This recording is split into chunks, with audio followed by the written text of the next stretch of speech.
Hemos estado viendo cómo acercarnos a Dios, las cosas que impiden acercarnos a Dios. Cuando le dice a Moisés, no te acerques, quítate primero tus sandalias, tus zapatos. Eran los atadillos y vimos que para acercarnos a Dios tenemos que ir sin costumbres de nada, ¿verdad? Vimos también después que dice Pedro, acerquémonos a Él, piedra viva, desechada ciertamente por los hombres. Y el domingo pasado vimos el desecho que ha tenido Jesús desde el inicio de la Biblia hasta el día de hoy. Y vimos que ha sido impresionante y que son más los que se alejan de Dios que los que permanecen. Vimos el ejemplo de Moisés, que eran millones, pero solo entraron 2 a la tierra prometida. Vimos el ejemplo de Gedeón, que eran miles de soldados. Y Dios dijo que eran demasiados, que solo 300. Y se quedó con 300 después de miles y miles de soldados. Vimos a Noé también, que solo 8 entraron a la barca, al arca. Y la demás gente no. Entonces, vimos bastantes versículos así.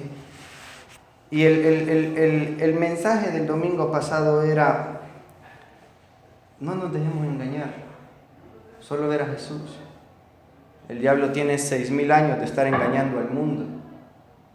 Y nosotros, tanto como yo como ustedes, podemos ser engañados en cualquier momento por el diablo.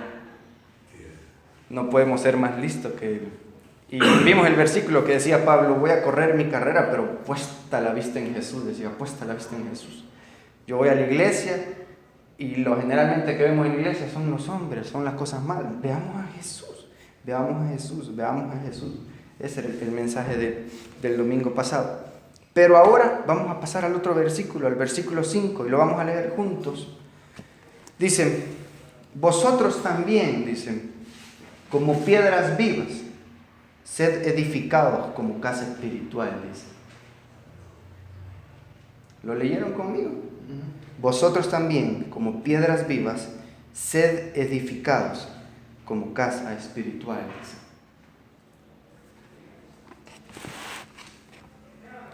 Sabemos que somos templo y morada del Espíritu Santo, de Dios.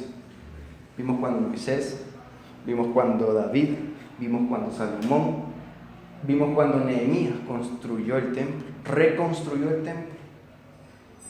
Vimos cómo en Salomón cuando ora y después de haber hecho el templo, ora y dice, y le contesta a Dios después de la oración y le dice, yo he elegido este templo, dice, para morar ahí, dice. Y esa ha sido una de mis preguntas más grandes y se le ha hecho como a 3 pastoras ahí en El Salvador. Y es un Dios tan inmenso, pero tan grande, dice Job, que los cielos no lo pueden contener a Él. Dice que las nubes es el polvo de sus pies. Dice David de que la tierra es el estrado de sus pies. Y entonces, como un Dios tan inmenso, de galaxia, grandísimo, esté aquí con nosotros, esté dentro de nosotros. Yo creo que cuando estemos glorificados nosotros tal vez podamos entender ese misterio. Cómo Dios está en nosotros. Cómo Dios nos pudo escoger a nosotros. Ser tan grande, tan inmenso, tan maravilloso. Entrar en estos cuerpos tan sencillos, tan débiles. Así es que yo quiero que vayamos a Nehemías capítulo 13.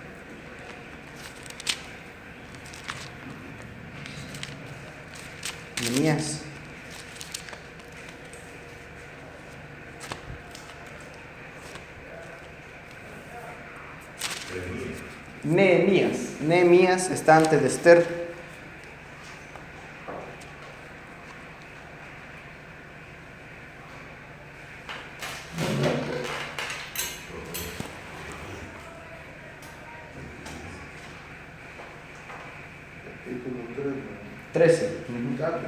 Trece.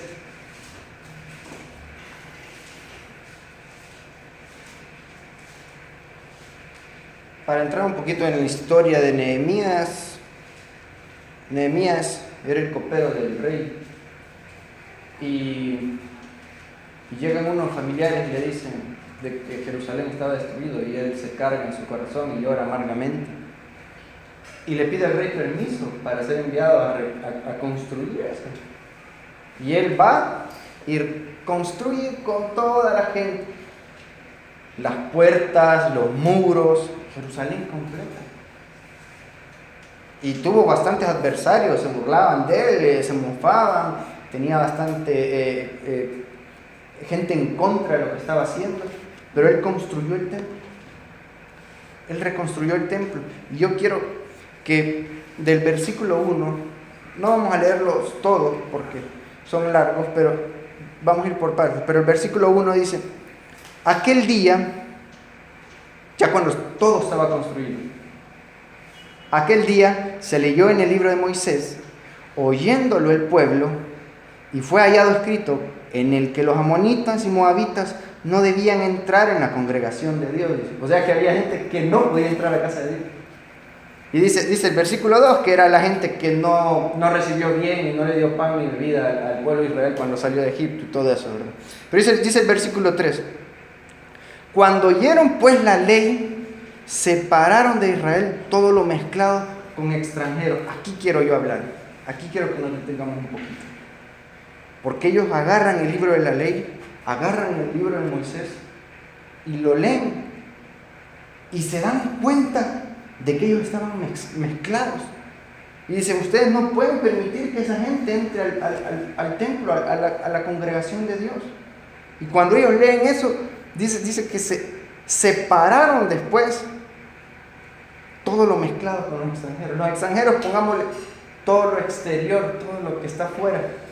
Y hay algo bien interesante, porque en toda la historia, hasta Nehemías, se había colado lo mundano adentro de lo santo, y ellos no se habían dado cuenta, y leyeron la ley y dijo: nosotros estamos mezclados aquí, nosotros entonces estamos contaminados, y tenemos que separar estas cosas, dice.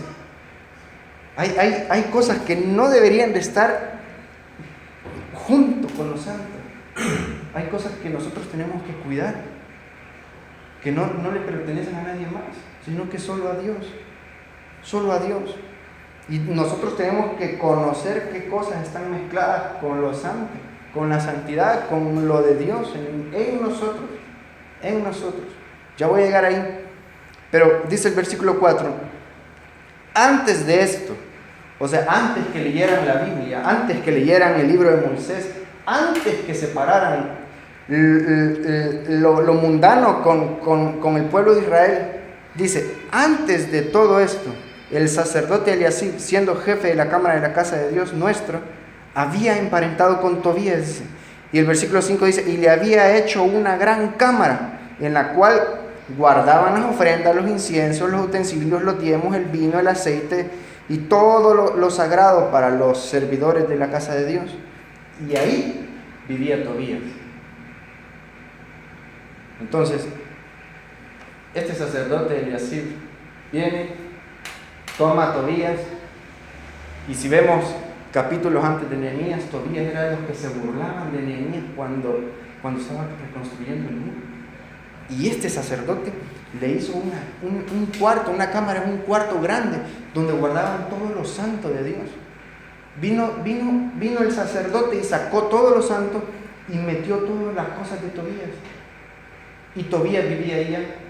Nehemías ya se había ido para donde el rey, ya no estaba ahí.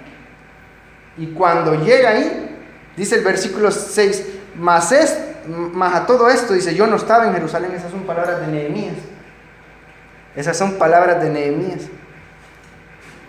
Entonces dice el versículo 7: al volver a Jerusalén, entonces supe del mal que había hecho Eliasib por consideración a Tobías, haciéndole una cámara en los atrios de la casa de Dios. Miren, esta imagen que acabamos de leer es la imagen de Jesús con la iglesia. Jesús. Y vamos a ver muchísimos hombres en la Biblia que limpiaron su casa, que limpiaron la casa de Dios, que limpiaron el templo. Pero el último que limpió el templo fue Jesús. Cuando dice que hizo unas cuerdas, la imagen que tenemos de Jesús no cabe con ese versículo, con ese capítulo, que dice que hizo cuerdas y entró y azotó a la gente del atrio, del templo, y botó la mesa, o sea, que aventara las cosas de la mesa y todo. El atrio era donde la gente compraba las cabritas, las palomitas, las semillas. Porque dicen, ay, la gente viene de lejos, mejor que compre las cosas de ofrenda aquí en el atrio. Y en el atrio había de todo. Había relajo, había mercaderes, había griterío. Ay, sí, aquí una cabra, 2 cabras, 3 cabras, ¿cuánto? Y negociaba. Ese era el atrio. Y Jesús vio eso. Y yo creo que le debe haber dolido en su corazón. Y agarró las mesas y las volcó. Y dijo, esta es casa de oración, dijo, no casa de ladrones. Y esa imagen es la que pasa aquí. Porque dice el versículo 8, leámoslo, cuando Nehemías vuelve al templo y encuentra a Tobías ahí, todo lo santo ya no estaba ahí, entonces dice, y me dolió en gran manera, dice, y me dolió en gran manera. Yo no sé qué tanto pudo haber sido el dolor de Nehemías,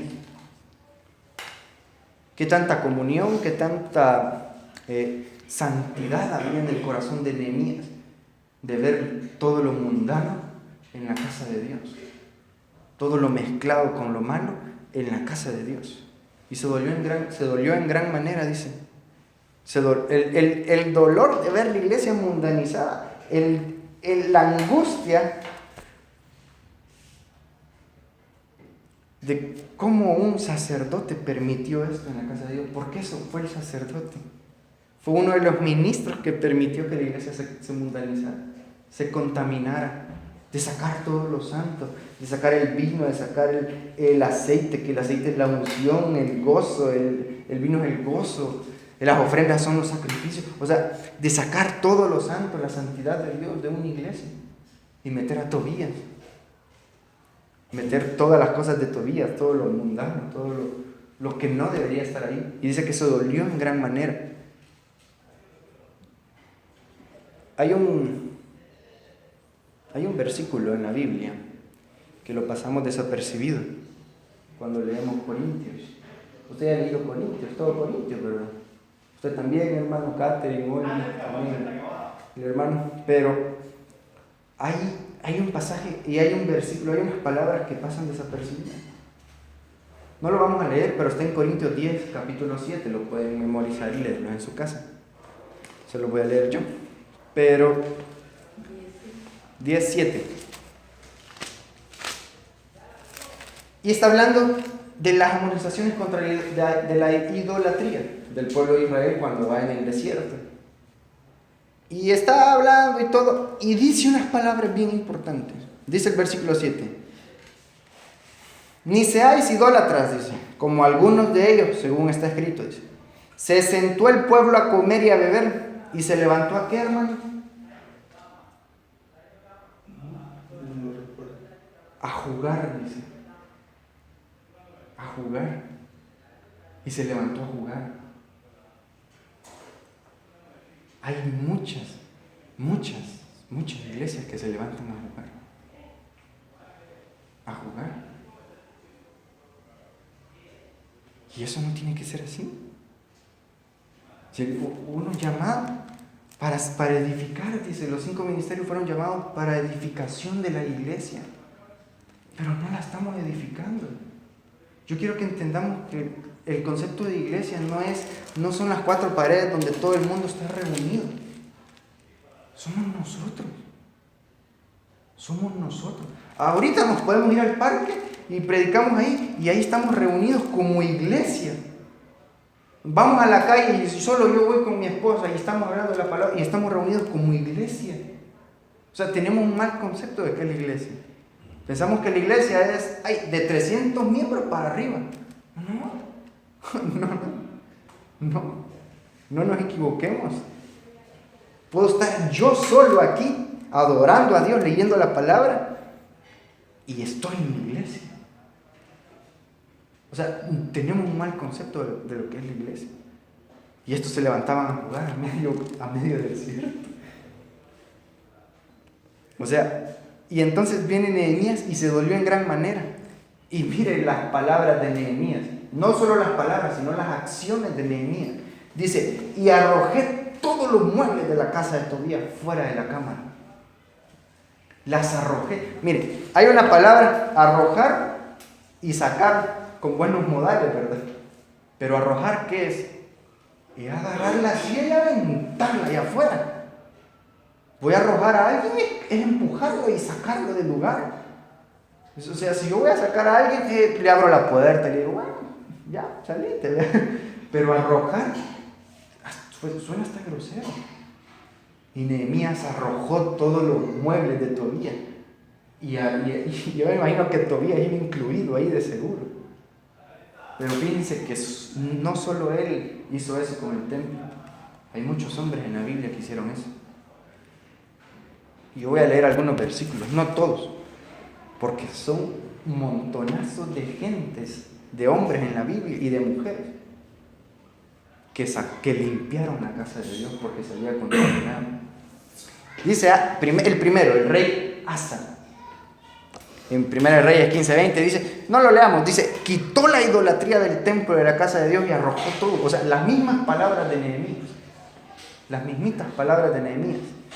Dice también Jehú, en 2 Reyes 10:27, dice que destruyó y quebró todos los ídolos del templo, dice, y los sacó. También Joaída dice que limpió también el templo y lo dejó limpito.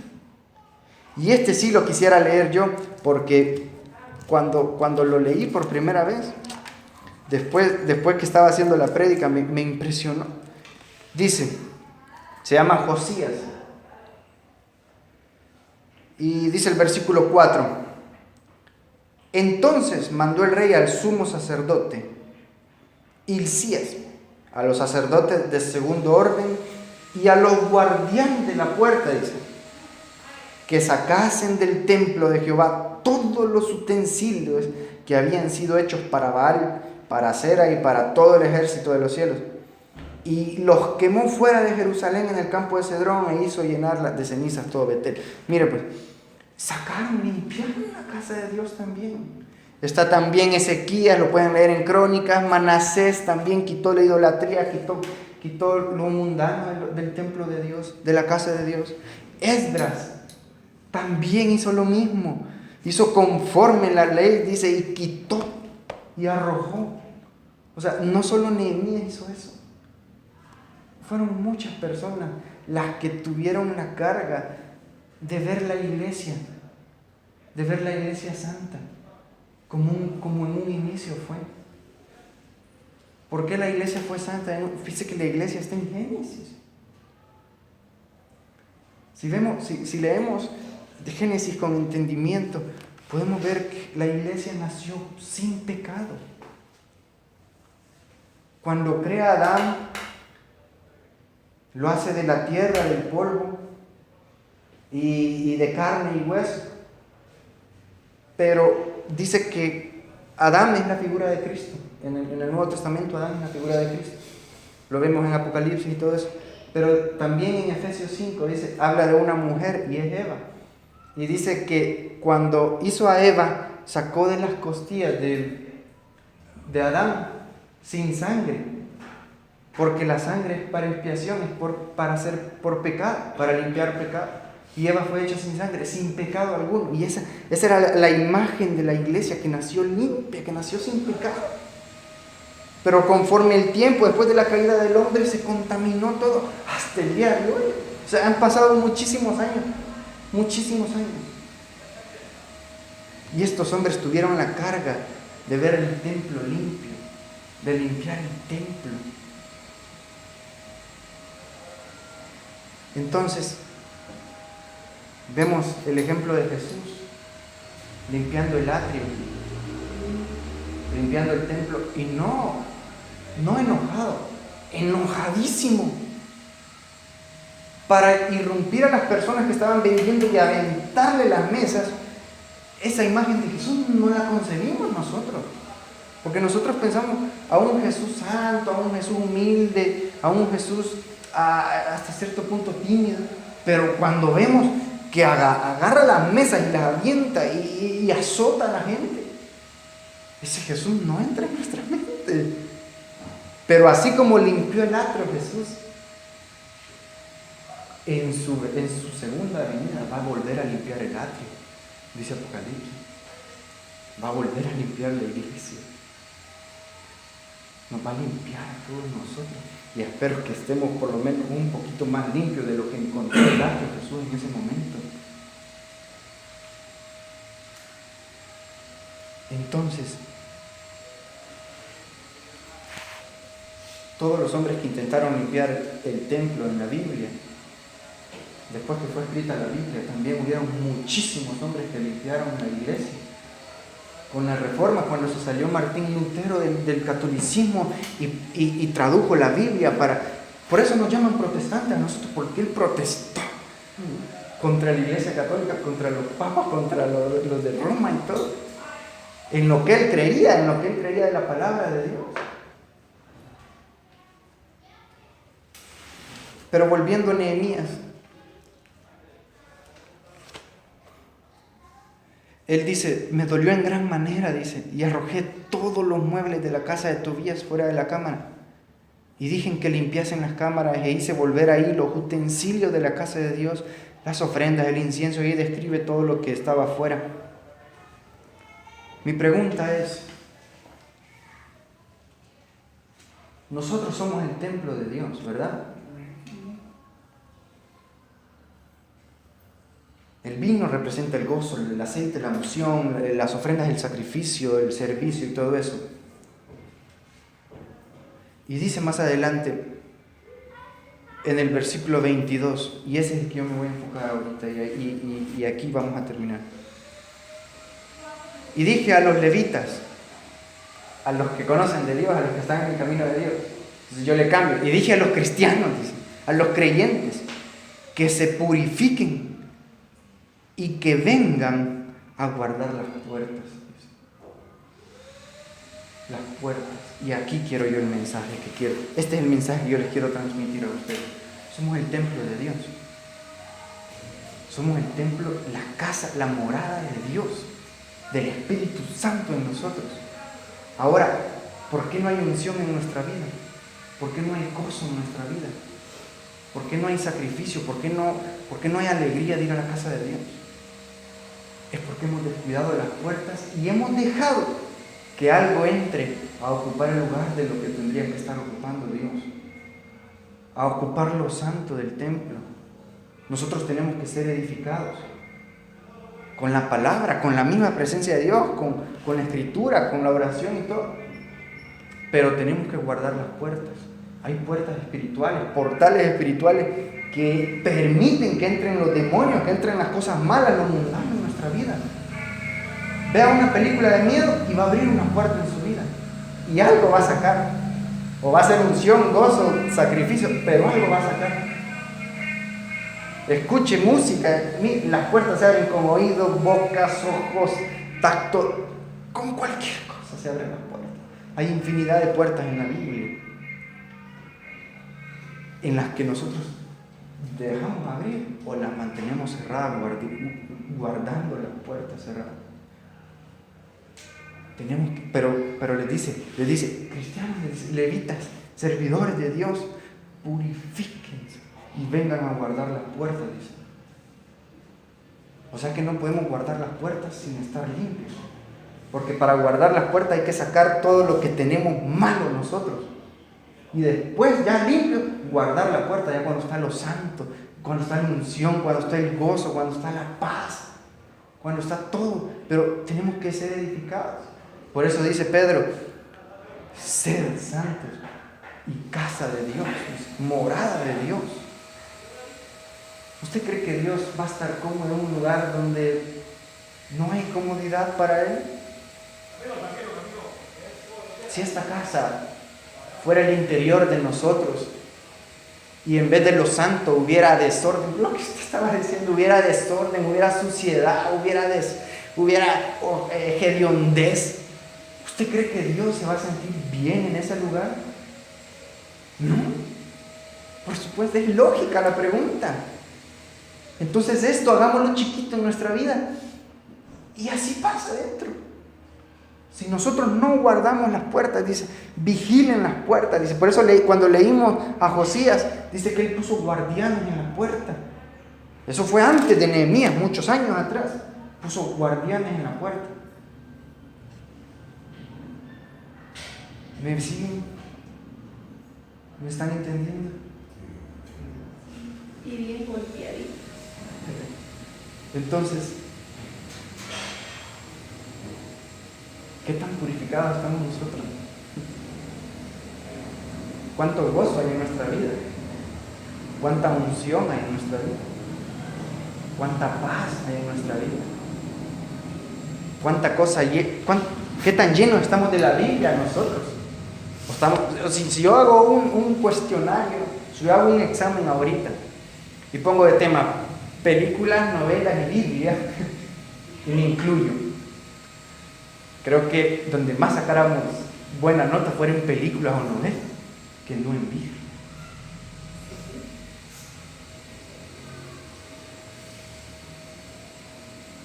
Tenemos que ser edificados de adentro para afuera. Por eso les decía Jesús a los fariseos, hipócritas les decía, porque ustedes piensan que se ven lindos por fuera, pero lo que realmente importa es lo que está dentro de ustedes, que está podrido, decía. Y Jesús regañaba a los fariseos. Hediondez, decía. Entonces lo que importa es lo de adentro, pero tenemos que cuidar las puertas. Porque depende de las puertas que nosotros abramos en el mundo espiritual. Mira, el mundo espiritual es tan grande que gracias a Dios no lo vemos, porque si no, yo no sé qué pasaría con nosotros. Pero hay puertas que la música, las películas, hay muchísimas cosas que hacen que abramos la puerta al enemigo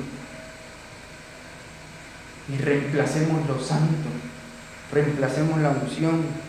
Y por eso estamos tan fríos cuando oramos, por eso somos tan fríos cuando cantamos a Dios. Ya no hay gozo, ya no hay paz, por eso andamos todos turbados, porque hemos sobrepuesto algo. No hemos limpiado la casa de Dios, no hemos limpiado la iglesia, nosotros mismos. Eso tenemos que limpiarlo. Entonces, yo voy a leer el último versículo. No voy a tocar todas las puertas. Hay muchas, no voy a tocar ninguna puerta, creo. Pero tal vez el otro domingo toque algunas puertas. Pero hay muchas puertas en la Biblia. Dice Job, el primer libro de la Biblia. Lean Job y van a ver, ese hombre dice: voy a hacer pacto con mis ojos, dice, para no ver mujeres vírgenes, dice, para cuidar mis ojos. Porque dice literalmente, Job, voy a hacer pacto con mis ojos para no perder galardones de mi heredad, dice. O sea, primera puerta son los ojos, y hay muchísimas puertas más. Pero voy a leer 2 Corintios 6.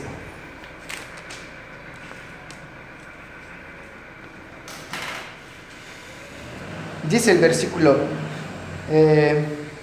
16, dice, yo se los leo, hermanos. ¿Y qué acuerdo hay, dice, entre el templo de Dios y los ídolos? ¿Hay relación? Porque vosotros sois el templo de Dios viviente, dice, como Dios dijo. Mire las palabras de Dios. Habitaré y andaré entre ellos, dice, y seré su Dios, y ellos serán mi pueblo, por el cual salid en medio de ellos, dice, y apartados, dice el Señor. ¿En medio de quién? Porque dice, salid en medio de ellos, pero ¿en medio de quién?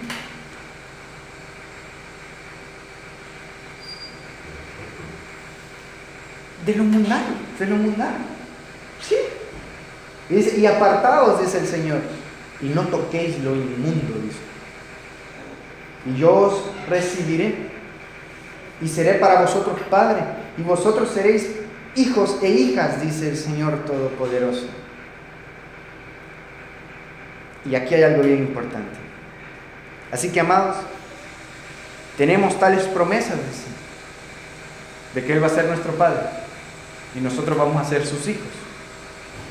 Limpiémonos, dice, de toda contaminación de carne y de espíritu. ¿Por qué menciona la carne? La carne la podemos ensuciar.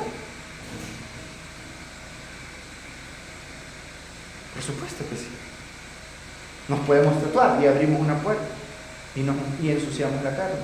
Pero también habla del espíritu. O sea que no solo tenemos que tener limpio lo de adentro, sino también lo de afuera. O sea que las puertas se abren de las dos formas. Por eso dice, santifiquémonos, limpiémonos de la carne y del espíritu, dice. Y dice, perfeccionando la santidad en el temor de Dios. Y aquí voy a terminar.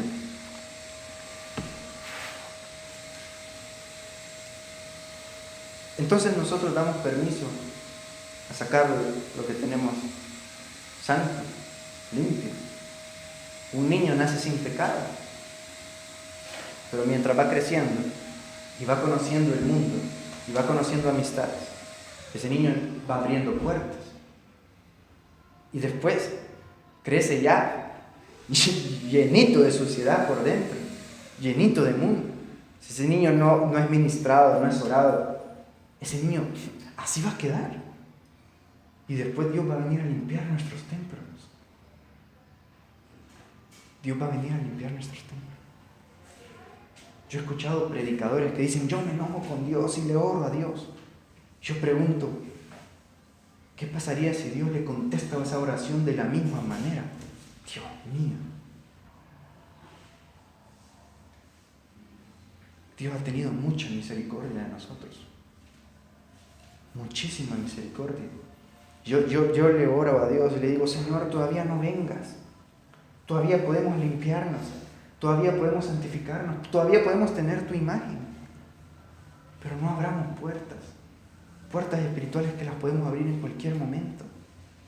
En un enojo, en un grito, en algún pensamiento. La mente abre puertas. Las manos ya... Tal vez el otro domingo lo vemos, pero las puertas son tan importantes. Pero no podemos ver las puertas ahorita si nosotros no estamos purificados. Primero tenemos que limpiarlo para después guardar las puertas. Eso es lo que está diciendo Nehemías. Y hoy vamos a orar para cerrar todas esas puertas que están abiertas. Por eso a veces pasamos toda la noche durmiendo, pero no descansamos. Hemos abierto una puerta. Y el descansar en paz es un don de Dios. Y Dios le da descanso a la gente. Entonces, yo quiero que nos pongamos de pie y vamos a orar. Y vamos a purificarnos de verdad. Tenemos que estar limpios. Tenemos que estar limpios. Así es que pongámonos de pie.